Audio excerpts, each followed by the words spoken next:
मोटू और पतलू दो अनोखे दोस्त हैं जो हमेशा नई नई मुसीबतों में फंस जाते हैं। एक दिन मोटू अपने घर पर बैठा हुआ था और सोच रहा था, अगर आज समोसे मिल जाएं तो मजा आ जाएगा। उसने अपने प्यारे दोस्त पतलू को फोन किया और कहा, पतलू आज समोसे खाने चलना है। पतलू ने जवाब दिया, बिल्कुल, लेकिन पहले हमें थोड़ी तैयारी करनी पड़ेगी। मोटू समझ नहीं पाया कि तैयारी का क्या मतलब है। फिर पतलू ने उसे समझाया कि बिना योजना बनाए समोसे नहीं मिलते। दोनों दोस्त अपनी योजना बनाते हैं और चाट की दुकान की ओर निकल पड़ते हैं। दुकान पर पहुंचते ही मोटू ने समोसे की खुशबू को महसूस किया। वह चिल्लाया, पतलू देखो, वहां कितने सारे समोसे हैं। पतलू ने उसे रोकते हुए कहा, पहले हमें दुकान के मालिक से बात करनी होगी।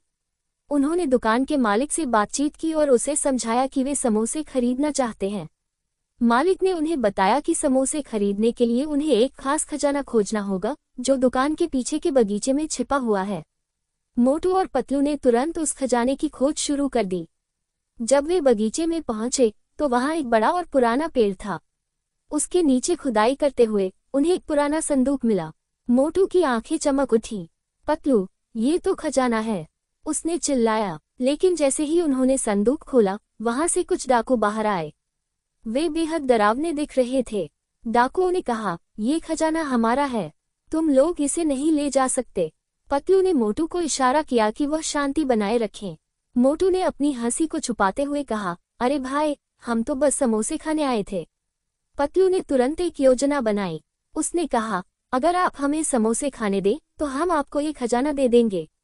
डाकू थोड़े चौंके, लेकिन उन्होंने हंसते हुए कहा, हमें समोसे नहीं चाहिए, हमें खजाना चाहिए। पतलू ने कहा, ठीक है, लेकिन पहले आप हमें एक मजेदार खेल खेलने दें। अगर आप जीत गए तो खजाना आपका। डाकू ने सहमति जताई और खेल शुरू हुआ। पतलू ने अपनी बुद्धिमानी का उपयोग करते हुए उन्हें उलझा दिया। मोटू ने अपने हंसने के अंदाज से सबको हंसाया।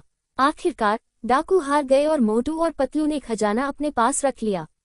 उन्होंने डाकुओं से कहा, चलो अब हम सब मिलकर समोसे खाते हैं। डाकू थोड़े अचंभित हुए, लेकिन फिर उन्होंने भी मोटू और पतलू की बात मान ली। सभी ने मिलकर समोसे खाए और खूब मस्ती की। जब सभी ने समोसे खा लिए तो मोटू ने कहा, पतलू, हम क्यों न एक नई दुकान खोलें जहां हम सभी को समोसे खिलाएं। पतलू ने सहमति दी और दोनों ने मिलकर समोसे की दुकान खोलने की योजना बनाई। उन्होंने अपनी दुकान का नाम मोटू पतलू समोसा सेंटर रखा। पहले दिन ही उनकी दुकान पर काफी भीड़ लग गई। सभी लोग उनके समोसे की तारीफ कर रहे थे। लेकिन जैसे जैसे दुकान चलने लगी, मोटू और पतलू को कुछ कठिनाइयों का सामना करना पड़ा। दुकान का काम बढ़ने लगा और उन्हें समझ नहीं आ रहा था कि कैसे सब कुछ संभालें। पतलू ने कहा, मोटू, हमें कुछ मदद लेनी होगी। उन्होंने अपने दोस्तों जैसे गुटू गुटा और चंदू को बुलाया। सभी ने मिलकर काम किया और दुकान की देखभाल की। कुछ समय बाद उनकी दुकान काफी प्रसिद्ध हो गई। लोग दूर दूर से समोसे खाने आते थे। मोटू और पतलू खुश थे कि उन्होंने मिलकर इतनी बड़ी सफलता पाई। सभी ने उन्हें बधाई दी और समोसे के स्वाद का आनंद लिया।